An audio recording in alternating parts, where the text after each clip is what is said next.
1970 मध्ये मुंबईचा जावई हा चित्रपट जेव्हा प्रदर्शित झाला तेव्हा त्यातलं एक गाणं खूप प्रसिद्ध झालं होतं.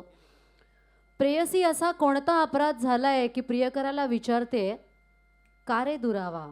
आत्ता मी जो तुम्हाला सांगितलं ते याच गाण्याबद्दल बोलले होते की बाबूजींनी वेगळे वेगळे हावभाव करायला सांगितले होते आणि आशाताई चक्क त्या गाण्यामध्ये हसत होत्या.